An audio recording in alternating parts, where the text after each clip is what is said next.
अच्छा तुम्हें current free है दिन इसमें कैसे तो करंट फ्री है दिन कैसे करंट बिल भरना सो तो तुम्हें ट्रांसफार्मर डाल को बने तो करंट बिल देना तुम्हारा ट्रांसफार्मर तुम्हें डालना क्या करना का तो वो ट्रांसफार्मर को ये ट्रांसफार्मर लिंक को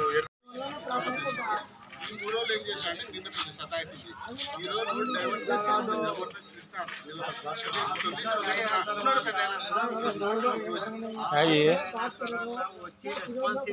ఏం జరుగుతుంది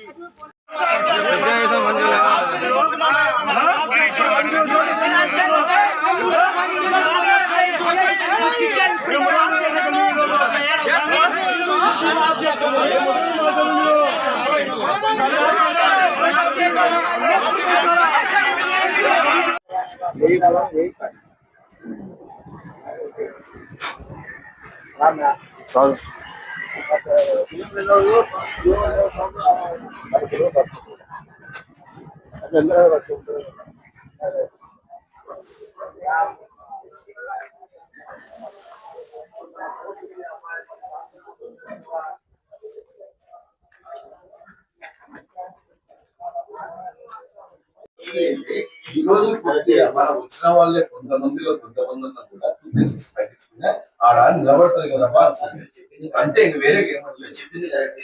నిన్న మొన్న ఇదే పరిస్థితి చేసినాం. ప్రతి పండుగ అందరం ఆఫీస్లో కూడా ట్రిప్ అయిపోతుంది.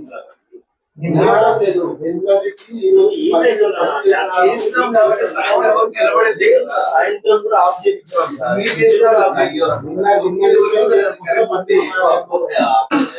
తొమ్మిది వరకు ఈ రోజు కరెంట్ పోయినప్పుడు వచ్చిన తర్వాత కూడా పత్రికలకు వాళ్ళకి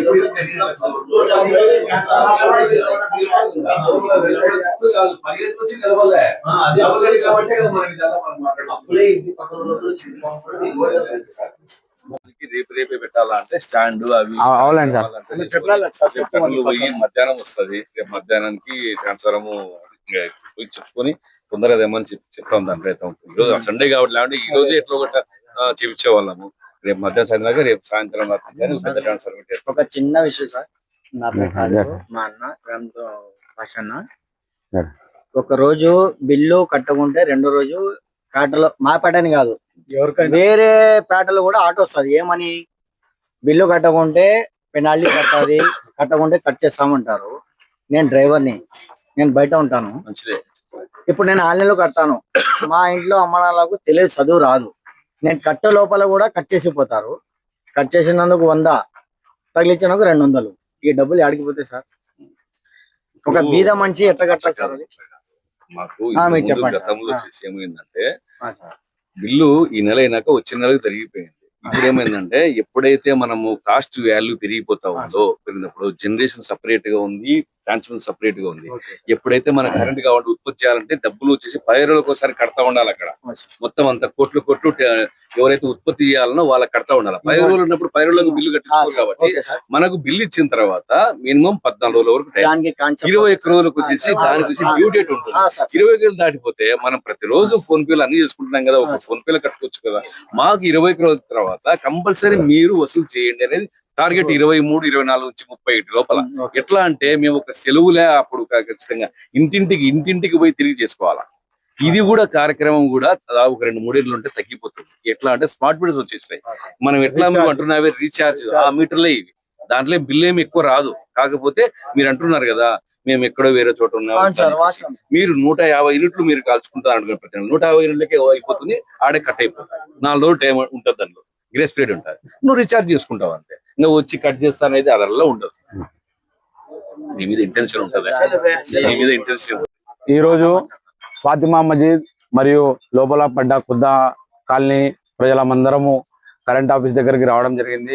నిన్నటి నుంచి మాకు కరెంటు పోత ఇక్కడ వచ్చేసి ఉక్కపోతకి పిల్లలకి నిద్ర లేదు, మరియు పెద్దవారికి కూడా నిద్ర లేకుండా అవుతుంటే ఏఈ గారికి రావడం జరిగింది.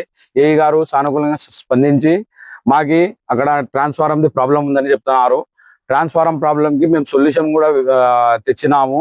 దానికి రేపు మేము మొత్తం బిగిచ్చేసి మాకి ఈ కరెంటు కష్టాలు అనేది గ్యారంటీగా మాకి తీరుస్తామని మాకి హామీ ఇవ్వడం జరిగింది.